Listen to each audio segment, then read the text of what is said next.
Welcome to another episode of Justice. I am your co-host, Tashira. And I'm Margo. We are coming at you again from DC. Yay! At the Mark, this amazing co-working space. So welcome to this incredible space and to this great episode. This place looks like, I kid you not, a page out of Architectural Digest. It is so beautiful, y'all. It's really beautiful. Narnia for the big age. Okay, what are we talking about today? We are exterminating our ants. Yeah. So, ants, automatic negative thoughts. So what are those thoughts that come to us automatically that are negative about ourselves, our lives, the world, and how do we exterminate them or reprogram them to not have a negative impact on our lives? And I think the most important part is that they are automatic. And so beating ourselves up about it is not helpful. This is literally how our brains work. And we'll get to this in a minute. But that part of our brains, our amygdala, is actually more active than the part of our brains that makes rationality of the world, our prefrontal cortex. So we literally can't help it, y'all. Right. And so much is how we were raised, our experience as children, our genetics, the world we live in, the environment we've grown up in. And so what I have learned to say is stay curious. Ooh, I like that. Like interrogate your thoughts. Yeah, so try not to judge them, not be annoyed with them, but stay curious about them. So if you want to change them or change how you're operating in a certain way, you do that through curiosity versus beating yourself up. All right. But first, I have a question to ask you, and you don't know the question. Okay. All right. What was your favorite place to work or your favorite job? Okay, I can answer this two ways. My first favorite job was a job at a bagel store. Okay. Because it was the first time that I really felt power. Ooh. Because I was like manning the register, scooping up bagels, getting cash, getting credit cards, taking orders, and it was a lot. I worked on Martha's Vineyard, which is an island off of Massachusetts, over once the summer after I graduated from high school. It was my first. I had a lot of small jobs in high school, but it was my first full-time job. Okay. And I loved it. Okay. But my favorite job of all time was my first post-grad job. Okay. Where I worked in a homeless service organization working with homeless or newly housed immigrant families. This was in North Carolina? Mm-hmm. Okay, I've heard you mention that before. Yeah. And it was just an amazing job that I never should have gotten. And if I had been in any other place and any other time, I probably wouldn't have. I got it because I spoke Spanish. Okay.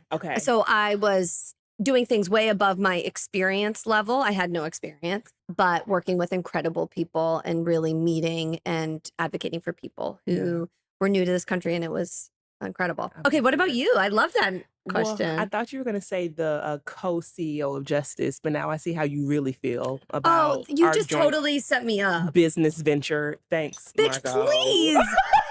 I did not set you up. Yes, you did. You told us how you feel. Tashira, the way you framed it was like anything but now. Okay, I did not frame it that way. That's you answered because this is the truth that is coming out. I understand, Margo. No, that is so not fair. This morning on my flight here, I was traveling with our incredible video producer, and we were both commenting on this phase of our lives being the most content professionally we've ever felt. Am I right? Yes. All right. Good save, friend. I'm just joking with you. I did set it up that way. I will own that. But can I just say one thing about Justice? Sure. Because it may have factored in. I'm still really struggling with some imposter syndrome around our project. Ooh, what do you mean by that? Like I was saying to Roger, sometimes I don't believe it's real. Our success? Like our success, but what we're dreaming of. We are challenging negative thoughts today. So I guess this is so I sometimes, you have seen me try to sometimes pitch us. Yeah. And I'm so awkward, or someone will ask us what the podcast is about. I know what the podcast is about. I co-write all of the scripts.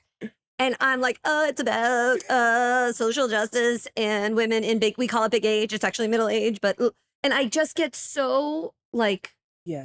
And you're like, we're going to be the next Oprah and Gail, and we're going to write a book, and we're going to be on Fortune 500, blah, blah, blah, blah, blah. And I want to believe like you. Yeah. Okay, raise your right hand to receive this, please. I am a bad bitch. Say it after me. Say, I am a bad bitch. I am a bad bitch. I am the boss bitch. I'm phosphate. I am powerful. Okay, first of all, Marcy, this is why you don't believe I it. am powerful. I am powerful. Well, I was talking to you about primal screaming this morning and you rolled your eyes. What's wrong with my affirmations? Because it's the same thing as primal screaming. I see. It's like just a different way of channeling your somatic energy. I don't know what any of that means, but let's go back to my favorite job. My favorite, other than justice, other than justice, that is the caveat, was two in particular, like you, for different reasons. One was my time as a teacher. I don't have a formal education background. I studied English literature in college, but I didn't study English education. In many ways, I wish that I would have. And my aunt told me that, but I didn't listen. Who does when they're 18, 19 years old? And I found myself post-college with an English literature degree, and surprise, surprise, I couldn't find a job. And so shout out to my Uncle Calvin, because he, Marco loves Uncle Calvin, is a retired educator, but was pretty active like the teachers union and things like that back home. Got me a job teaching reading back to immigrant populations, primarily to young people who English was their second language in middle school. Again, very under prepared and skilled for the job, like you as well. But I made up for it in passion because same. I had been so well educated in high school because I was an international baccalaureate student. And looking back, that experience changed my entire life because I always had the capability. I just wasn't placed in an environment to flourish. And so I gravitated to teaching and I loved it. Second one was my time at Saint Laurent, which I talk about all the time. I knew you were going to say that. Oh, it was so fun, y'all. And shout out to the whole YSL team. I still love them so dearly, and I try to see them as much as possible.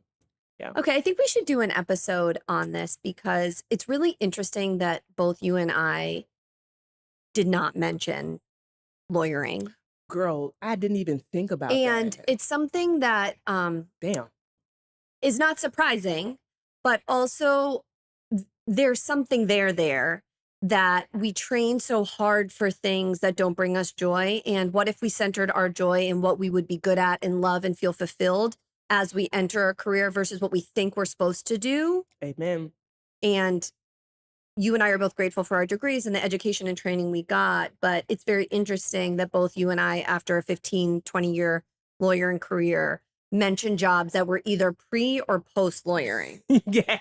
I mentioned a high school job, scooping bagels. So, and I don't know what to say to people who are listening, who especially our younger audience. I had a call with someone who's part of the politics and fashion private community yesterday, and she was like, every 6 months, I say to myself, should I go to law school? Should I go to law school? And I don't discourage it for people because I do believe, and I hope you probably agree, that it's what brought us here, like the skill set and the understanding and the self-awareness. No, you don't think that? No, it's not that I don't think that. I think that it gives us a credibility around analysis. That's fair. And I don't think that that is necessarily fair. That it's not. But I do believe that my legal education and my experience advocating has helped me get to where I am. Yeah. And I don't regret. I don't want to live in regret. So I don't discourage people. I just think it is incredibly expensive and hard degree to get if you don't really want to be a lawyer. I don't have fond memories of law school. I really don't. I did not enjoy it. Yeah. I mean, other than some of the social aspects of it, which were fun. But yeah. Okay. We have to get into this episode. We've gone way left, you all, and it probably is because we have a lot to talk about. Okay. So let's jump into today's episode, automatic negative thoughts. Okay. So what are your ants? Whew. I literally am in a season of thankfully recognizing them and stomping them out like electric slide, Cupid shuffle, Satan get behind me. And I'm proud of myself because I would not have recognized that it was an ant. I am planning, as you know, a brand celebration for 100K. 100K on IG, and also just being in the game for a decade long. And I've told myself more than I would like to admit that no one's going to show up. Which is just such bullshit. Because every time we do anything this last couple weeks, whether it's like We're together. We're on the private community. Everyone's like, we're coming to DC.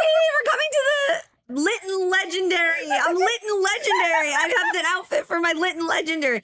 It's amazing. Like we were at our workshop last month and people who came because they knew me were saying how happy they were for you that you had reached 100K. People love you and are happy for you. Margo, you know how you were just talking about. I'm not minimizing. I'm just saying, I promise you. It is the imposter syndrome, right? And it is this idea that it can't be all of this hard work cannot come to pass in this way in this season. My life can't be this abundant. So something is going to fall apart. And what's going to fall apart? The thing that I'm working really, really hard at, the thing that I am juggling many, many tasks around. And the thing that you've been talking about for years. It's going to fall apart. Nobody's going to show up. The thing you, God forbid, is going to catch on fire. I mean, that could happen. No one's going to be able to get in. I'm going to lose my voice. My leg going to break. Like, I'm just really believing that something is going to go wrong. But I'm speaking against it. Okay, but like, even play it out. So what? You'll be fine. And the one thing that you said that absolutely, I mean, you could break your leg. The venue could set on fire. You could be ashy. Like, all of those things are not with my Osea body butter. Yeah. All of those things could be possible. You are going to be very well hydrated and drinking mocktails with our sponsor of today, which we'll get to in a little bit. People are definitely going to show up. And so what? You're going to be fine. So what? So that's the thing about ants, right? They're these automatic thoughts, but they're not real. So what? Sorry. Keep going. What are your other ones? Outside of Lit and Legendary, that's going to be Legendary. Lit and Legendary. And Legendary. The other thing that I struggle with, and I think it's also a reflection of the season that I'm in, is that because I have struggles with anxiety, that my life cannot be as successful as I want it to be because my anxiety is going to cripple me. So I'm anxious about being anxious. I know that story. And I'm telling myself, well, I mean, CEOs, boss bitches, that Oprah don't have anxiety. How do you know that? And I don't fucking know that. I don't know. Of course she has anxiety. She probably has people like massaging her all the day to like get her anxiety out of her body. I mean, so here's the thing. So I mentioned this to my therapist recently, and she said, that's such an interesting thought. She was like, you're already successful and you also have had anxiety since high school. Did your anxiety prevent you from reaching this level of success? And I was like, well, bitch, when you put it that way, no. So she said, so then why would it prevent the next step in your career? Do you think you're anxious about no longer being anxious? It's like a new way of being. Like you embracing this new season because it doesn't feel like how you've told yourself you need to. It has to feel. That's deep, dog. That's deep. So instead of like embracing the peace, I create the chaos. In your head, because your life is actually not chaotic at all. And because in real life, nothing is going on. There is no shoe to drop. There is no fire to put out. Much of my anxiety, obviously I work hard, we've discussed this, but much of even the deadlines are things that I have created myself because of an addiction to workaholism and stress, because I feel like that's what it takes to be successful. So those are probably my top two. The third one is a belief that I am not good at relationships. And that used to be a very strong thought. And it ratcheted up at the end of my long-term relationship. And now that I say that out loud, how can someone have a long-term relationship and be bad at relationships? So those things are actually antithetical. But on the other side of it, you know, you sometimes blame yourself. And the narrative that I begin to tell myself is, well, I'm just not good at this and I'm just going to be alone forever. First of all, you've had multiple long-term relationships. So inherently then you're good at relationships. Right. And lots of people would like to be in a relationship with you. And it's interesting because you saying that and you're in a relationship. Exactly. But then here we go, ants. It's going to end. It's going to end. It's going to fall apart because I'm bad at this. And that's what the research around ants says. You start to experience confirmation bias. So because you believe it, because you've had the automatic thought, and because you allow yourself to believe it, you will then create the circumstances for it to be true. So it's interesting. I've talked a little bit about this on the podcast, but different, same. One of my daughters has really struggled with anxiety and was in an outpatient program last year. And they talked about her program was all exposure based, but it's similar. Like, so her challenges were around separation and social anxiety. And so it was like throwing her into exposure after exposure after exposure over and over and over in a safe way, obviously. Yeah. With supervision, so that she could reprogram her brain to be like, oh no, I can be away from mom and dad and everything's going to be fine. Yeah. I can be with my friends and come home and everything's going to be fine. I can do a sleepover and everything's going to be fine. I can, run around Harvard Square and come back and dad's still here working. Yeah. I can order an ice cream on my own and no one's going to jump over the counter and whatever. But it's the same thing. I don't know if it's the same thing. I'm not a medical person. I'm not giving advice, but it's the same thing of confirmation bias, but the opposite. Like when you're trying to overcome something, exposing yourself over and over. So good, friend. Right. So maybe it's that we together to help each other, but also to help other people, because everyone has ants, everyone struggles, can just say the thing. Like it was actually I felt very vulnerable this morning when I was sharing with Roger. Like, I just don't believe this is actually a thing. And he was like, that's the dumbest thing I've ever heard. Like, this is actually, why would I be flying with you to DC if I didn't think it was a thing? Our producer hit the road with you. We are in a beautiful location. Bitch, we handling big business, but go ahead. It's my aunt. It's your aunt. What else? What other aunts do you have? Okay, so I have a couple big ones. One is around productivity and my worth. Okay. And feeling very unsuccessful because I have opted out of a career, even though I know it's not for me. Okay. That's one. Another automatic negative thought is, so you think you're bad at relationships? I think I'm bad at parenting. And so when something, like when I have an argument with my almost 13-year-old, which is totally developmentally appropriate, my mind goes to this, like, she hates me. I can't do this. I'm a bad parent. Oh, wow. She doesn't love me. I didn't rate, I didn't show her enough love when she was little. And now she's like pulling away from me because she thinks that I have neglected her. So automatic negative like thought. A deep, dark place. A deep, dark what that place. sounds like. And then another one is that my body is broken. Because of the surgeries? I think it's a combo of my surgeries and my injuries. And so I am just very worried. I've had a lot of like 2 steps forward, 1 step back with my health over the last couple of years, which is also totally appropriate given the amount of surgeries I've had. I am very healthy, but every time like my back hurts or I'm tired or I feel sore, I'm like, oh, I'm done. Wow. Not always, but that's my automatic negative thought. But can I say something though? You said something about this is what I tell myself, but the fact that we can speak about it with so much clarity lets me know that intellectually we know these things are not fucking true. So why do they still hold us back at times? And why for us to, like, not that we're an anomaly and it shouldn't apply to us and it should apply to other people. I hope, can we just like exterminate all the ants? Yes. But we've made decisions where we have actively not listened to the ants. Why are they still here? Yeah. I think they're here in different forms. And maybe the goal is, because again, they're automatic, is to have less and less of them. And that is what kind of being more self-aware, possibly medicated and also therapized, gets us. Because I think about somebody like Miss Jan, who is like on the podcast emeritus board. She has a named chair.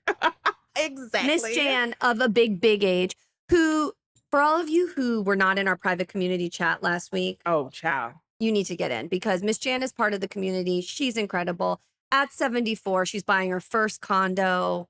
She works for a designer brand. She's a yoga teacher. She's a personal trainer. She moves her body. She best fucking life, dog. She takes herself on dates. Kennedy Center, Robert Glasper She's concert. dating herself. What are you saying to me?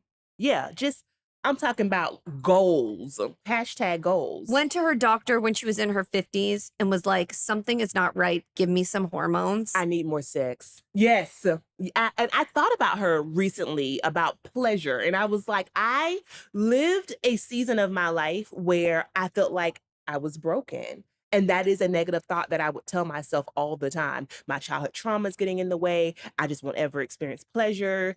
My body is not my own. And at 50, she said, I'm not going to be beholden to that, and did something different. But this was before like anyone was talking about it. At least now people are talking about perimenopause and menopause. But Yes. I don't think, I know people weren't talking about it 20 plus years ago. No. But so I brought Miss Jan up because I feel like, who knows if she still has automatic negative thoughts, but judging by the way she lives her life and the advice and wisdom that she has given us, she has learned to overcome them. And she has lived a not orthodox life. Here we go. And it's like, you have to give yourself permission to do that constantly. Do you remember what she said?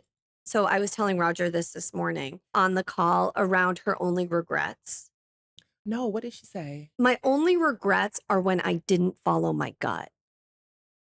And I did something because I thought I had to versus what I wanted to. What I actually wanted to do. And the things that I wanted to do, I excelled at. And the things that I had to do, I might have excelled at, but I didn't always. Yeah. It is so simple, but so profound, because between our brain chemistry and what we're talking about today, or actually societal conditioning, we just stop doing the thing that makes the most sense. We do things that are we believe things that are absolutely nonsensical. And you can see it happening all the time. Like, I think particularly as women, but I don't want to make it gendered, but I think about it, like, how many times have you been in an environment, I've been in an environment with someone, and they say something like, I'm so bad, I'm eating this thing. Right? Yeah. That's an ant. Mhm. Or I'm going to order a glass of wine. I'm so bad. Or I'm going to stay up late. I'm so bad. Right? Or whatever. I'm going to take a vacation. I'm so bad. Like, these things that we automatically associate with negative or laziness, or it's this value system. Yeah, it's a value system that we're holding ourselves to that sometimes I don't even think we name, but it comes out in our negative self-talk. Right. And a value system that you and I don't believe in. So then why would we ever, like, to your point about productivity and success? Well, I think the message that I am starting to tell myself, similar to our thing around workaholism, is identifying it is the first step. Yeah. But if it's something you've been socialized or practiced into for 42 years, Girl, how can we get over it in a 3-month period, right? It's going to take a long time. And not to mention, like, you live in Washington, D.C. I live in Cambridge, Massachusetts. I would argue potentially outside of San Francisco, Palo Alto, and maybe New York City, the most high driving cities in a particular way in the country. So it's also like, it's not like we live in I don't want to say where. Like, we don't live someplace where there is a particular ease of life that is the norm. People aren't like making a lifestyle choice to move to DC. Exactly. I just want to live a better life. Let me move to DC. Right. I just want to be Like by the rest. beach and move to Boston. I'm just gonna drink pumpkin spice lattes and go to yoga. Let me move to DC. Not all. You come here because you're in school, because you're in your career, because you want to excel in a particular way. And so that's actually a really good point. So I wonder also if it would be easier to stomp on our ants if we were in an environment where more people were stomping on them. Girl, talk about it. Now, so let's talk about this. Do you want to give some examples of things that have helped you to stomp your ants outside of being surrounded by like-minded people, which is what I'm hearing you say right now? Mm-hmm. What are those things? Drugs. Yeah, that's a good one. Sleep. Good sleep too. Good sleep. Journaling. Mm-hmm. Reading. Fiction. Even Okay. though I don't normally like fiction, but kind of escaping into travel. Changing your environment. Changing my environment has always been very helpful in getting out of my head and heart. Movement. Yeah. What about you? You Anal. don't like that anymore. Wait, I like it when Tashira and I pretend to be each other. Good anal. Bone broth. All right. A good cocktail. a good what do you like? Beverage? No. Earthy. Good sex. Napping. My whoop getting in the green zone. Seriously, I will fight you on that one.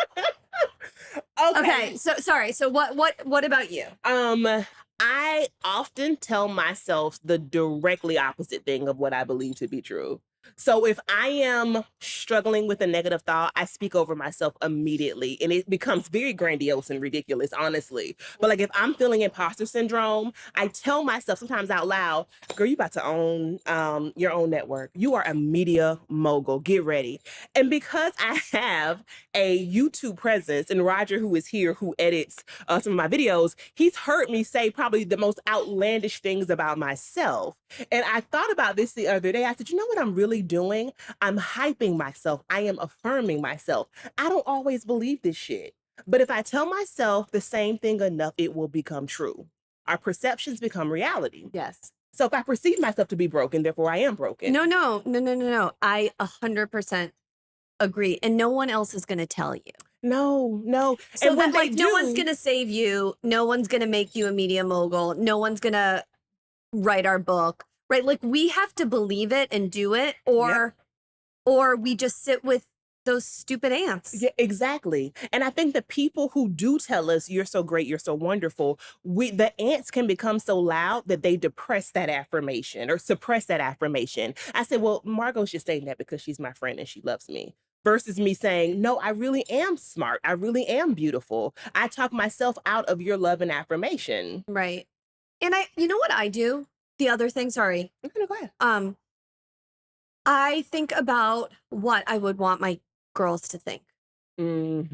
That's a strong one. That's a right. powerful So one. if I'm saying like I'm broken or my body's broken, I think about, my daughters who have struggled with injury. I mean, like kid injuries, and they still play sports. And I'm like, what if they were telling themselves that they couldn't get back on the field? I think every parent who is listening to us can resonate with that. Tell yourself what you would tell your child. But I don't think it's exclusive to parents. I think it's exclusive to someone who loves another person, because I love that. Because it's so weird, like how we see ourselves versus how we see people we love. And like if any of my friends talk to themselves the way sometimes I talk to myself, I would be so offended on their behalf. Right? So like what is that? Yeah, exactly. I have to love myself to the highest level. Right. Yeah, I have to welcome and receive and believe the same love that I project out onto other people. Yeah. My family, my friends, the world at large. And that is completely true. I can hype up, affirm, show love to a complete stranger that's walking down 14th Street right now. It happens mostly on a road in Tulum. You can do it, girl. With their dead bodies. No, we really did see a dead body in Tulum, y'all. May he rest in peace. R.I.P. But yes, I will see someone and affirm them so quickly. Why don't I have that same quick thought to affirm myself? So can I say something else? Because you said that was very interesting the other week as we were thinking about this episode, that no matter how many times you tell people that you struggle, people don't believe you. Mm-hmm. And like, is that because you have these metrics of success in these particular ways? I imagine, yes. And again, an example of like no success, no outward thing is going to make you feel good. Well, it's so interesting because this is why I am vulnerable, sometimes to the point that probably my partner and other people cringe a little bit. I will cry in half a fucking heartbeat on the internet. I don't give a fuck. If I'm crying, I'm going to cry because I'm sad or because I'm happy. It's a somatic release. And that's what it is. And I was not trained to suppress my emotions in that way. It's probably why you are so healthy. And so I'm not going to deny that at a big age. And so what I try to do to the degree that I can and I feel comfortable is to like normalize talking about struggles and mental health and real shit. Like 100,000 followers means nothing besides having 100,000 followers. Correct. That is the only metric that it provides. It means that I have worked really hard at getting people on a particular platform to resonate, believe, and engage in a particular message in one aspect, only one, of my creativity. And it has nothing to do with who you are. Your product is a reflection of your skill. Absolutely. But again, a perfect example of how like no one thing or no outward metric is going to make someone feel a certain way unless they believe it themselves. Exactly. And so when we look at, celebrities and people who have struggled with suicidal ideations or drug abuse or certain emotional and mental health issues, they are a perfect example of how you can have everything and every outward metric of success and still struggle. These things are not mutually exclusive because once again, it is just simply part of the human condition that we've got to normalize. Absolutely. Well, I think that we can continue this conversation for a very long time. Oh, wait. Go ahead. We haven't talked about one other way to stomp on ants. Oh, talk about it. Dancing. Oh, you've been doing dance class. Mm-hmm. So I really think it's like, what were those things when you were a kid that made you feel better? Amen. That's what someone once told me, that when you're thinking about your career, you should do what you used to pretend to do or do what you loved as a child. And so to that example, that's exactly the things that I say were my best jobs as an adult. And also, I mean, us here today, I used to pretend to have a TV show. I used to perform. I used to write plays. Same. Yeah. So absolutely. Back to like this thing about Miss Jan and how we stray away from ourselves. And we don't believe in ourselves. Everything tells us not to.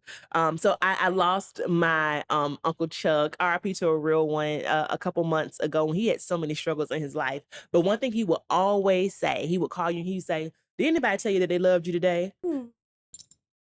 So I want to share that with you all. Did anybody tell you that they loved you today? It's just so simple. Just know that you are loved because, as my friend Dion says, you are love. You are the physical embodiment of love that is walking on this planet. And whenever those negative thoughts start to creep in, the first thing to do is just recognize them. And once you've done that, we can grow beyond them. Not today, Satan. Not today, Satan. Not today. Amen. I'm really excited about our sponsor today. Me too.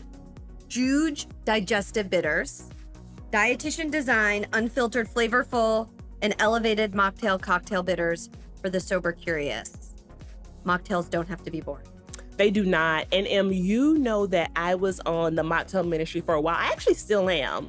And Same. I want to tell you what actually I learned about myself, that it wasn't the alcohol. No. It was the ritual. It's the ritual. It's the special beverage outside of water, coffee, juice, sparkling water that you have during the day. It's the same. For me, it's the same mental place that I go to when I'm making coffee. Yes. It is this idea that I am creating something that is for me. And in the case of a mocktail in particular, I have come to associate it with this element of wellness, which is where for me, Juge comes in. Yes. Juge is created by this wonderful dietitian in Austin, Texas. Her name is Meg. I have met her through other colleagues and really have enjoyed both her content, but also this product so much. she comes up with new bitters kind of consistently throughout the year.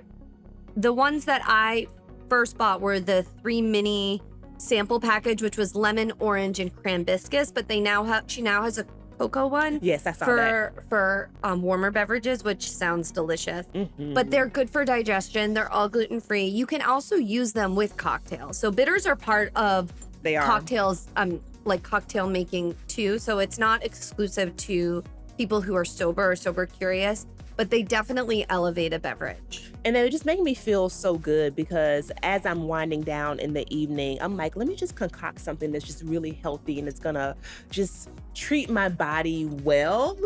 And also I put it in a really cute glass, so there's that. Same. So use our code JusticePod10 for a 10% discount. Again, all of the companies we associate with are women or BIPOC owned. This is no different. Small company out of Texas. We're thrilled to partner with Juge. And as this episode airs and you see the product, we're going to be sharing some of our mocktails that we make on our own. So stay tuned and join us. Maybe for our book club next month, we can make a Juge mocktail. Or a cocktail. Thank you, Juge. Okay, dumb shit men say. While we've tried to stay away from Donald Trump, the Kardashians, and gluten, we couldn't help ourselves with this one. Donald Trump calls migrants animals, then lies about talking to murder victims' family. What context was this? Was this on Truth Social? Like, do we know much about this? Well, I mean, it must have been on Truth Social because isn't that the only place he can communicate directly? Which is so interesting to me. And I will get to the substance of what he said in just a moment. But to think that this person has such a platform that he created his own and we still have talking points from him is wild to me. The level of influence and just the moment we're in society saddens me because you have been removed from Instagram, from Twitter, I assume also Facebook if you cannot be on Instagram. And yet, yet we still have quotes from you. So there is no dampening his voice, and he knows that. And I think that gives him even more power and credibility in his mind. But Margo, this just discussing and despicable talk about immigrant communities has been from the beginning, and the whole like Mexico in a wall. He said that on the campaign trail and still won, by the way. So the fact that he riling up his base again with the xenophobia and the racism is not fucking surprising. I also think how he's able to pick and choose examples of things that happen in the world to support a narrative that actually isn't played out in the data. Yeah. Like, we know that the vast majority of people who perpetrate crimes in this country are not immigrants.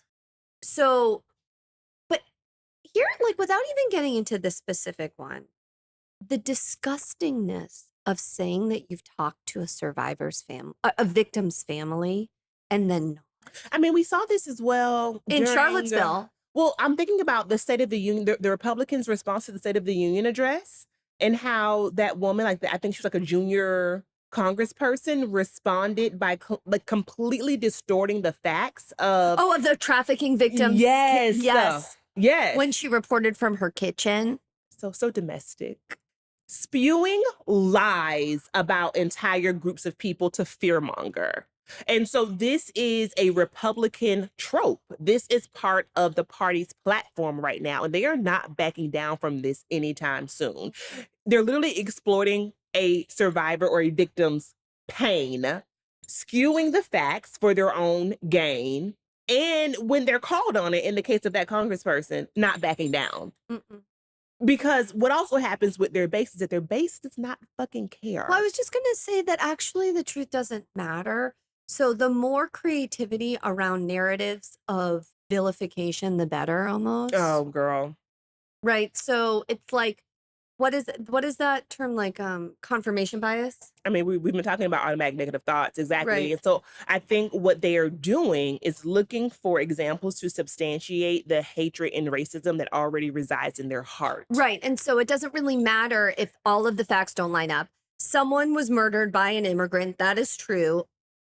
It happens. Yeah. It's horrible. Murder happens every day by all kinds of fucking people.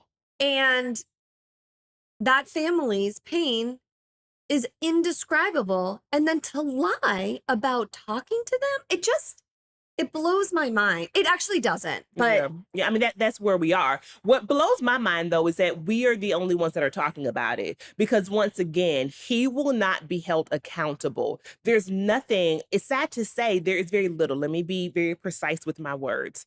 Very little that he could do at this point to ostracize his base. And he knows that he operates with impunity.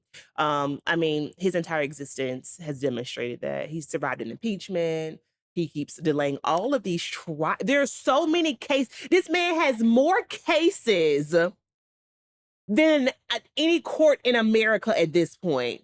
He got a case here, a case there, and yet he's running for the president of the United States of America once again. And so I know that we don't want to talk about it, but at this point, we can't run from it.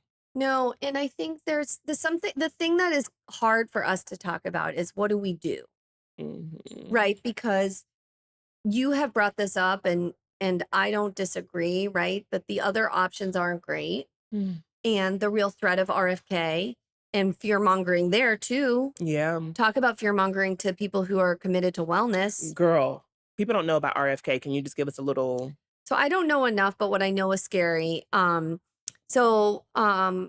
He is a Kennedy. He's an anti-vaxxer. He is. Not always aligned with the right in this way. It's kind of came out the blue. Yeah, like definitely obviously was born into a very powerful Democratic family. Of course. And has kind of gone off into his own track. But another level of fear mongering, some based in fact and some not based in fact. But what I have seen through my adjacency, not involvement, adjacency to wellness platforms is that he is taking that community a little bit by storm. So he talks a lot about health, negative health implications of vaccines that is not supported by data. Some of the negative health consequences of glyphosates and climate change, which may or may not be true, and some of the toxicity of the current American political system, which may or may not be true, but he has no chance of winning. And so he is going to take votes from Biden, probably. Yeah. And you know, this race, as we know, is going to come down to a few states. It's going to come down to Arizona, Pennsylvania, Michigan, Ohio, probably 100,000 votes. The battlegrounds. And, you know, this isn't an explicitly political podcast, but it is. So the question is then, and maybe we should dig deeper into this in a different episode, is what can be done in those battleground states? We know kind of, unfortunately, Stacey Abrams' kind of blue agenda and everything she did to flip the state of Georgia, unfortunately, has not been successfully replicated. And so from a political science perspective, the question is, if you are part of the electoral process, what can you do to provide support in states which you are not in that will be battleground states? And what do you do when you sit in the nuance of not loving any candidate? And that's the biggest piece for me. I have some serious concerns about Joe Biden. Nothing at all excites me about a second term. I'm also not really excited about Kamala, but that's how I felt from the very beginning. There is much more to explore. Yes. So more for later. For later. Thanks for joining. We are coming at you from the Mark. Let us know what you think about our setup. You'll start seeing some different episodes from different locations throughout DC. We're going to be alternating our filming schedule, which is really exciting. And let us know if you want to partner with us for a filming location. Absolutely. And the Mark is a great co-working space. And so hopefully we will see you down here as we're filming and as you are working. Y'all have a wonderful day. Thanks for listening to Justice. We hope you enjoyed this episode. If you'd like to learn more about our podcast, be sure to check us out on our website at justicepodcast.com. You can also reach out to us there if you want to be featured on the show or if you have a business or a product that you think would be a good fit for our audience. Thanks again for listening.